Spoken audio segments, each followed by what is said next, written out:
అందరికీ నమస్కారం. నా పేరు రమ. ప్రియవదనం 44వ భాగం. రచయిత శ్వేత సాయి గారు. ఆ రోజు ఏమైందని అడుగుతాడు ఎరుపెక్కిన కళ్ళతో. కాలేజీకి వచ్చి లైబ్రరీలో ఉన్నాను. నన్నెవరికీ కనిపించకుండా కార్నర్కి తీసుకుని వెళ్ళి అర్జున్ని కాపాడేసి నువ్వు బయటపడ్డావు. నా పరిస్థితి ఏంటని నేను ఏడుస్తుంటే వినకుండా నా మీద చేతులేసి ఏదో చేస్తూ అని చెప్పలేక ఏడుస్తుంది. ఆమెని హత్తుకొని సారీరా అంటాడు.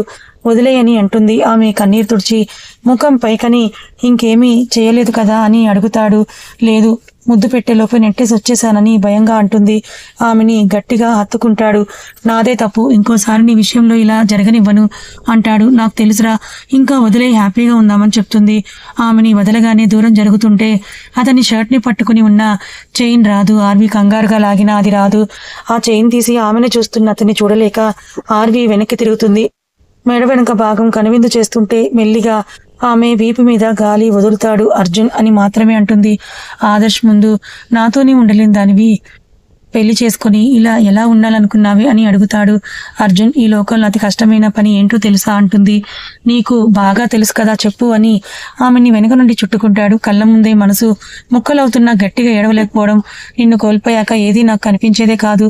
ఆమె భుజం మీద ముద్దిస్తూ మెల్లిగా ఆమె బ్లౌజ్ పక్కకి జరుపుతాడు. ఎందుకింత ప్రేమ నేనంటే అని ఆమెని టక్కున అతని వైపుకు తిప్పుకొని ఆమె మెడ మీద ముద్దులు ఇస్తూ, లవ్ యూ ఆర్వి, నువ్వు లేకుండా నేను ఉండలేనని కిందకి వెళ్తుంటే అతన్ని తల మీద చేయి వేసి చుట్టూ నిమురుతూ, అర్జున్ నీకొకటి చెప్పాలి అంటుంది. ఏంటి అనగానే, లాస్య పెళ్లి త్వరగానే చేద్దామంటుంది. ఆమెను ఇంకాస్త గట్టిగా పట్టుకొని ఆమె నడుముని అతని చెయ్యి నలిపేస్తూ ఉంటే ఆ తీపి బాధని భరిస్తూ ఆమె మౌనంగా మారితే ఆమెను చూసి, ఏంటి అంటే అది ఫ్రెష్ అయి వస్తాను అంటుంది. నిన్ను ఇలా కాదని పెదవులు అందుకుంటాడు. ఆమె మౌనంగా మారగా అతని చేయి ఆమె ఒళ్ళంతా తడుముతూ ఉంటుంది. అర్జున్ భుజం గట్టిగా పట్టి అతనికి సహకరిస్తుంది. ఆమెని 2 చేతుల్లోకి తీసుకొని వాష్రూమ్లోకి వెళ్తాడు. అర్జున్, ఏం చేస్తున్నావు నువ్వు? వెళ్ళిపో అంటే షవర్ ఆన్ చేస్తాడు. ఆమె తడుస్తూ ఉంటే అతని వైపు వేలు చూపిస్తూ, అజ్జు నిన్ను అని అతన్ని షవర్ కిందకి లాగుతుంది. నవ్వుతూ ఆమెను పట్టుకుని, నేను చేపిస్తాను ఈ రోజు నీకు అని ఆమె చీరల్లాగి పక్కన వేస్తాడు. అర్జున్ వద్దంటున్న పెదవుల మీద వేలు పెట్టి, నాకు అడ్డు చెప్తే ఊరుకోనని తెలుసు కదా నీకు అని అంటూ కిందకి వంగి 2 చేతులతో ఆమె నడుముని పట్టుకుని బంధిస్తాడు. అర్జున్ వదులు నువ్వు అని అంటూ ఉంటే అతను పైకి చూస్తాడు. ఏదైనా అవుతుందని ఆమె వెనక్కి తిరిగితే పైకి లేచి బ్లౌజ్ హుక్స్ తీసి నీరు ఆమె ఒంటి మీద పారుతూ ఉంటే దానికన్నా ముందు అతని పెదవులు ఆమెను తాకుతాయి. ఇక ఆర్వి నోట్లో నుండి మాట రాక ఒకరినొకరు తడుపుకుంటూ ఒకరిలో ఒకరు చేరుతూ గంట గడిచిన సరగంగా స్నానాలు ఆపి బయటకు వచ్చిన ఆర్వి అర్జున్ని తిడుతూ, నీ వల్ల ఇంతసేపు అందరూ ఏమనుకుంటారని నైట్ డ్రెస్ వేసుకుని బయటకు పోతుంటే ఆమె చేయి పట్టి ఆపి, ఇలాగే వెళ్తావా అని ఆమెని అతని వైపు తిప్పుకొని పైన ఓపెన్లో ఉన్న 2 బటన్స్ చూపిస్తూ అడుగుతాడు. అయ్యో మర్చిపోయానని పెట్టుకోబోతుంటే ఆమె చేయి తీసి 2 కాలర్స్ 2 చేతులతో పట్టి లాగితే ముందుకొచ్చి అతన్ని ఖర్చుకుపోతుంది. ఆమె గుండె భారంగా కొట్టుకుంటుంటే అర్జున్, నేను పెట్టుకుంటాను వదులు అని కళ్ళు పెద్దవి చేసి చూస్తూ చేతులు తీయబోతే కాలర్ లాగి ముద్దులు ఇచ్చి మెల్లగా కొరికి వదిలి ఆ బటన్ ఆమెను తాకుతూ పెట్టి, ఇప్పుడు ఓకే అని వెళ్ళంటాడు. చాలా ఎక్కువ చేస్తున్నావు కదా అని వెళ్తూ మళ్ళీ వెనక్కి వచ్చి అతను చేయి నడుము మీద వేసుకొని అతని మెడ వెనక్కి ఆమె వేలు పోనిచ్చి గుండెల మీద ముద్దిచ్చి ఇంకాస్త పైకి వెళ్తూ మెడ మీద కొరికి, ఇప్పుడు ఎంజాయ్ అని అతను అందుకునే లోపే పారిపోతుంది ఆర్వి. అతను నవ్వుతూ, మళ్ళీ ఇటు వస్తావు కదా, గుర్తుంచుకో అని అంటూ, అప్పుడు చూద్దాంలే, త్వరగా రా, ఆకలేస్తోందని వెళ్తుంది. 5 minutes అని అరిచి వెళ్తున్న ఆమెను చూసి నవ్వుకుని, రాక్షసి కాదు కాదు నా అందాల రాక్షసి అని అతని మొబైల్ తీసి ఏదో కాల్ మాట్లాడుతూ ఉంటాడు. అందరూ డైనింగ్ హాల్ దగ్గర ఉంటే, సారీ నాదే లేట్ అని అందరికీ వడ్డిస్తుంది. ఇక నుండి లేట్ అవుతుందిలే అంటారు. మాలవిక గారు నవ్వుతూ, దాని అర్థం అందరికీ తెలుసు కాబట్టి నవ్వుకొని సైలెంట్ గా ఉంటారు. అన్నట్టుగానే 5 minutes లో అర్జున్ వస్తాడు. అందరూ కలిసి భోజనం చేస్తారు. అందరూ గోల చేసి ఆర్వీని కూడా కూర్చోబెట్టి తినిపిస్తాడు అర్జున్. మహేంద్ర గారు ముందే ఏ పనులు చేయాలి ఏంటి అని హాల్లో డిస్కషన్ పెడతారు. ఆసియా షాపింగ్ అంటూ మాట్లాడుకుంటుంటే ఆర్వీ డ్రెస్ చేంజ్ చేసుకుని వచ్చి కిచెన్ లో ఉన్న మాలవిక గారిని, అత్తయ్య మీ కూతురు వీళ్ళ ఆయన్ని చూడాలని వెళ్ళొస్తామని మెల్లిగా చెప్పి వెళ్తుంది. అల్లరి పిల్ల అనుకుని నవ్వుకుంటారు. నలుగురు కూర్చొని జస్ట్ ఫాస్ట్ ఫుడ్ ఇంకా షాపింగ్ అన్నిటి గురించి మాట్లాడుకుంటూ ఉంటారు. ఆర్వి లాస్యం తీసుకుని శరత్ వాళ్ళ ఇంటికి వెళ్ళి, బాబాయ్ శరత్ ఎక్కడ, అసలు పెళ్లి కొడుకు ఇలా దాక్కుంటే ఎలా అని తీసుకొని వెళ్తుంది. పైన రూమ్ లో ఉన్నాడు వెళ్ళండి అని అంటే వెళ్తారు. మొబైల్లో లాస్య పిక్స్ చూస్తున్న శరత్ని చూసి నీ మీద ప్రేమ అని సరిగ్గా చూడు అనగానే లాస్య వదిన అని అంటే అది వినబడిన శరత్ వెనక్కి తిరిగి లాస్యని చూసి కళ్ళల్లో నీళ్లతో ఆమెని హత్తుకుంటాడు. సారీ లాస్య అని గట్టిగా చుట్టుకుంటాడు.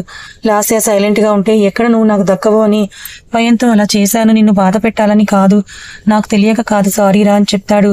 హలో నేను ఇక్కడే ఉన్నానని ఇద్దరి భుజాల మీద తడితే శరత్ దూరం జరిగి సారీ ఆర్వి అంటాడు. నీకు సారీ చెప్పడం బాగా అలవాటయింది అని. అది సరే ఏమైంది, ఏం తప్పు చేశావంటుంది. అది అని లాస్య వైపు భయంగా చూస్తాడు. నిన్నే అడిగేది, దాన్ని చూస్తావేంటి అంటే ఏమైందని అంటే అది నేను తొందరపడ్డానని తలదించుతాడు. వదిన అని భయంగా లాస్య చేపట్టుకుంటే చూడు నిన్ను ఎలా వెనకేసుకొస్తుందో, నీ మీద నమ్మకం ఉంది మాకు, అందుకే తప్పు అయినా ఏమీ అనడం లేదు, అలాగే ఎవరికీ చెప్పలేదు, ఇక ఎవరికి తెలియనివ్వకు, ఎందుకంటే ఎవరికి తెలిసినా ఇందులో మీ అంతరార్థం కన్నా ప్రతి ఒక్కరూ ఆ అమ్మాయి చేతకాంతనాన్ని చూస్తారు, ప్రేమ ఎవరికీ కనిపించదు, సో ఏమీ జరగలేదు, అలాగే మీరు ఉండండి, నేను ఉంటాను ఓకే అని. మీ లాస్యకి ఏదో ప్రాబ్లం అంటూ చూసుకో అని చెప్పి అలాగే ఒక అరగంట నేను కింద ఉంటాను, మీ మాటలు అయిపోతే తనని కిందకి తీసుకొని రా అని అంటుంది ఆర్వి. నేనే ఇంటికి తీసుకొని వస్తానని చెప్తాడు శరత్.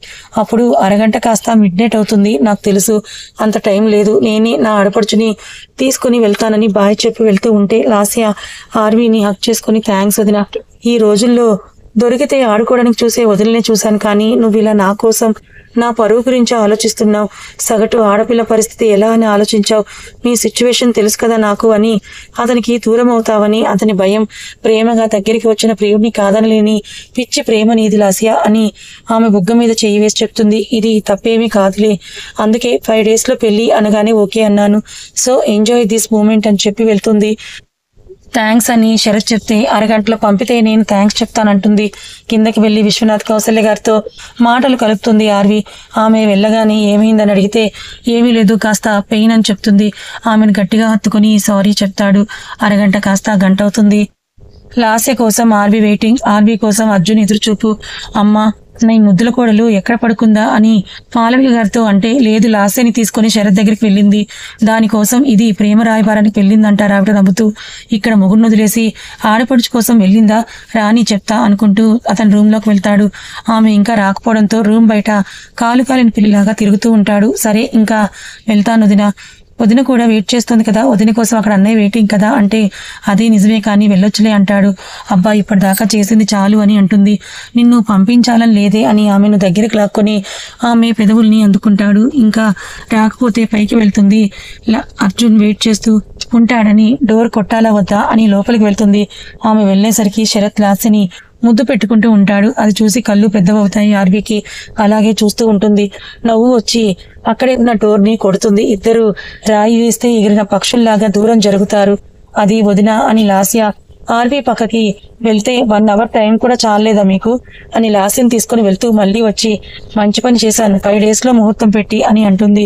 శరత్ ఆర్వి చేపట్టుకుని థ్యాంక్స్ అంటే తప్పు చేశాను అని గిల్ట్ తీసేయి, కానీ నువ్వు తప్పు చేశావు, ఇదంతా జరిగాక దాక్కుని తప్పు చేశావు, నువ్వు బాధలోనే ఉండొచ్చు, కానీ ఇలా అబ్బాయి దాక్కుంటే ఆ అమ్మాయి ఎలా ఫీల్ అవుతుంది చెప్పు, నేను లాస్యని ఫేస్ చేయలేకపోయాను అని అంటాడు శరత్. అదే ప్రేమ కోల్పోతాను అన్నప్పుడు వచ్చిన ధైర్యం ఇప్పుడు లేకపోతే ఇలా చెప్పు, సారీ అని తలదించితే మళ్ళీ మీ ఆయన సారీలు మొదలు పెట్టాడు. పద తల్లి, లేట్ అయితే ఇదే సారీ మీ అన్నయ్యకి ట్రాన్స్ఫర్ చేయాలని నేను అంటూ లాస్యని తీసుకొని వెళ్తుంది. ఈ గంట ఏం చేశారని కన్ను కొడుతూ లాస్యని అడుగుతుంది ఆర్వి. అది వదిన ఏమీ లేదు అంటుంది. మరి గంట ఎందుకున్నావే అనగానే ఇలాగే నువ్వు అడిగిందే అడిగాను అని చెప్తుంది. నిజం చెప్పు మేడం, ఏదో ఉంది అని అంటే లేదు నిజంగా ఏదో కాస్త రొమాన్స్ జరిగింది కానీ అది కాదులే అంటుంది. మరి గంట ఏం చేశారే, ముద్దు కూడా నేను వచ్చే ముందే పెట్టుకున్నారు మీరు అని అడుగుతుంది. వదిన ఇంకా వదలకపోతే నీతో నేను ఆడుకోవాల్సి వస్తుంది అంటుంది లాస్య. వద్దులే తల్లి, మీ అన్నయ్య నన్ను బాగానే బుక్ చేశాడు కదా అని నవ్వుకుంటూ పైకి వస్తున్న ఇద్దరిని చూసి కోపంతో అలాగే నిలబడతాడు అర్జున్. ఎక్కడి నుండి అని అడిగితే అది శరత్ వాళ్ళ ఇంటికి వెళ్ళామని చెప్తుంది ఆర్వి. లాస్య పెళ్లి కాకుండా అక్కడికి ఎందుకు వెళ్ళావు, అసలు నువ్వెందుకు తీసుకుని వెళ్ళావని అర్జున్ ఇద్దరి మీద అంతెత్తులు లేస్తాడు. అన్నయ్య నా కోసమే వదిన తీసుకుని వెళ్ళిందంటే అసలు నిన్నెవరు వెళ్ళమన్నారని అడుగుతాడు. పెళ్ళయ్యేదాకా ఎక్కడికి వెళ్ళొద్దని అర్జున్ గట్టిగా చెప్తే అవునా సరే నేను మళ్ళీ నిద్రలోకి అక్కడికే వెళ్తానేమో. ఎక్కడికి వెళ్ళకూడదు కదా వదిన, రా మనం కలిసి పడుకుందామని ఆర్వి చేయి పట్టుకుని తనని తీసుకుని వెళ్తుంది లాస్య. ఏయ్ ఆగు, అదెందుకే అని ఆర్వి చేయి పట్టుకుని లాగుతాడు అర్జున్. నాకు కాపలా అన్నయ్య, మళ్ళీ నేను వెళ్తే నీకు తెలియదు కదా అంటే ఏం కాదులే అని ఆర్వీని తీసుకెళ్ళిపోతుంటే, అరే అన్నయ్య పెళ్లి కాకుండా వెళ్ళకూడదు అని అంటూ వదినారా అని ఆర్వీని తీసుకుని వెళ్తుంటే, లేటుగా వచ్చింది కాకుండా నా పిల్లాన్ని తీసుకుని వెళ్తానంటావేంటి అని ఆర్వీని అర్జున్ అరుస్తాడు. పోనీలే ఈ రోజు లాస్ట్ దగ్గరే పడుకుంటానంటుంది ఆర్వీ. లేటుగా వచ్చిందే కాకుండా ఇప్పుడు మళ్ళీ దాని రూమ్లోకి వెళ్తానంటావా అని ఆమె నడుము పట్టి ఎత్తుకొని రూమ్లోకి తీసుకొని వెళ్ళిపోతాడు అర్జున్. అది చూసి నవ్వుకుని తన రూమ్లోకి వెళ్తుంది లాస్య. అరే అర్జున్ ఏంటిది లాస్య ముందు అంటుంది. అది అసలు నాకు చెప్పకుండా వెళ్ళింది కాకుండా మొగుడనేవాడు ఉన్నాడని వాడికి చెప్పాలని కూడా లేదా నీకు అంటూ ఆమెను బెడ్ మీద వేస్తాడు. ఆ అర్జున్ ఇప్పటిదాకా చేసింది చాలా అంటూ ఆమె లేస్తూ ఉంటే, అది ఇందాక ఇది ఇప్పుడు అని అంటున్న అర్జున్ చేతిలో నుండి జారి, అబ్బా అర్జున్ ఆగు, నైట్ డ్రెస్ వేసుకొని అని లేస్తుంది. ఏదైతే ఏమీ తీసేదే కదా అని అంటున్న ఆమెను పట్టుకుని ఆపుతూ ఉంటే, నువ్వు ఇందాకే అన్ని ఆటలు అయిపోయాయి, నేను పడుకోవాలి, డోంట్ డిస్టర్బ్ అని దిగి వాష్రూమ్లోకి దూరుతుంది ఆర్వి. అబ్బా దీన్ని ఇప్పుడు ఎలా ప్రసన్నం చేసుకోవాలరా బాబు అని జుట్టులోకి వేలిపోనిచ్చి ఆలోచిస్తూ ఉంటే, ఎంతకీ రాదు, కాసేపటి బయటకు వచ్చిన ఆమెను చూడకుండాని అన్యాయమే, లేట్గా వచ్చిందే కాకుండా ఇలాంటి పనిష్మెంట్ ఇస్తావా అని తలపైకెత్తితే రెడ్ కలర్ శారీలో అందంగా కనిపిస్తుంది అతని సతీమణి. ఎర్రటి చీరలో సింగిల్ పైట వేసి అందాలని అతని ముందు విందు చేస్తుంటే జర్క్ స్పీడ్లో ఆమెను చేరి నైట్ డ్రెస్ అన్నావు అని అడుగుతాడు. వేసుకుని రానా మరి అని వెనక్కి తిరగపోతే, వద్దు ఇదే బాగుందంటాడు. అరే ఏదైతే ఏముంది తీసేదే కదా అన్నావు, తీసేసి వస్తాను ఉండు అని వెళ్తూ ఉంటే, నేను తీస్తానుగా అని అంటూ అర్జున్ ఆమెని రెండు చేతుల్లోకి ఎత్తుకొని బెడ్ మీద వేసి ఆమె శరీరం మీద అందగా చుట్టుకున్న చీరను తీస్తాడు. అది ఆమె విడిన మరుక్షణం అతన్ని చుట్టుకుపోతాడు. ఏదో ఇద్దరు కాసేపు మాట్లాడుకుంటారని తీసుకుని వెళ్ళాను, కోపం వచ్చిందా అని ఆర్వి అడుగుతుంది. మరి రాదా? అతని స్వరం గట్టిగా వస్తే, ఓకే బాబు ఏమీ మాట్లాడను అని అతని కళ్ళల్లోకి చూస్తూ చెప్తుంది. ఆమె ముఖం మీద ముద్దులిస్తూ, ఎందుకు చేయవు, నేను చూస్తానుగా అని అంటూ ఆమెని మాట్లాడనివ్వకుండా అతని కొంటె పనులు మొదలు పెడతాడు. అలుపెరగక సాగిన సమరం ముగిశాక ఇద్దరు ఒకరి కౌగిల్లో ఒకరు చేరాక బెడ్షీట్ ఇద్దరిని కప్పేస్తుంటే, ఏంటి చెప్తున్నావు ఇందాక అంటే, తెలుసా శరత్ లాస్యకి ముద్దు పెడుతుంటే చూశాను, అమ్మో అలాగే ఫ్రీజ్ అయిపోయానంటుంది. నీ వల్లే నేను చెడిపోతున్నా, చూపు తిప్పుకోలేదు అంటుంటే, నా వలన అని అంటూ ఆమె నడుమును గిల్లితే, అబ్బా నొప్పి అంటుంది రుద్దుకుంటూ. ఆగు తాయిలం ఇస్తాను అని దుప్పెట్లోకి తుడుతాడు అర్జున్. వద్దు బాబు అని లాగుతున్నా వినకుండా నడుముని ముద్దు చేసి అలాగే పైకి వస్తాడు అర్జున్. నిన్ను అని అంటూ అతన్ని కొట్టబోతే, ఏమైంది నచ్చిందా అని అడుగుతాడు ఉడికిస్తూ. వచ్చి అసలు మాట్లాడియవు అసలు నువ్వు అంటుంటే, సరే చెప్పు అని ఆమె దగ్గరికి లాక్కుంటాడు. ఏం చెప్తున్నాను అని ఆలోచిస్తుంటే ఆమె పెదవుల మీద వేలుపుతూ కళ్ళలోకి చూస్తుంటే, ఆమె ఊపిరి తీసుకున్న సమయంలో ముక్కు మెల్లిగా కదులుతుంటే ముఖం మొత్తానికి ఒక ముద్దిచ్చి, రాక్షసి అందంతో బంధించేస్తున్నావి నన్ను అంటాడు. అబ్బో గొప్పలే అతని మీసాని లాగి, నువ్వు అందంగానే ఉంటావుగా అంటుంది. సరే చెప్పు ఏమైంది, అయినా అలా చూడొచ్చా ఇంకొక పర్సనల్స్ అని అడుగుతాడు. ఆ రోజు అలా చూడబట్టే తమరు నన్ను రూమ్లోకి తీసుకుని వెళ్లారని అంటూ నాలుగు ఖర్చుకుంటుంది. ఆ నాలుగుని వేలుతో లాగి, నాకేం బాధ లేదులే అని ఆమెను చుట్టుకొని, నిన్ను మిస్ అయితే ఈ బాధ జీవితాంతం ఉండేది అని అంటాడు అర్జున్. కథ ఇంకా ఉంది. మరి ఈ అర్జున్ ఆర్వీల చిలిపి ప్రయాణం, గిల్లి కజ్జాలు మీకు ఎలా అనిపించాయి, నచ్చాయా? మరి నచ్చితే కథని లైక్ చేయండి. ఇలాంటి మరిన్ని మంచి కథల కోసం మన ఛానల్ని సబ్స్క్రైబ్ చేసుకోండి. Thank you so much for watching.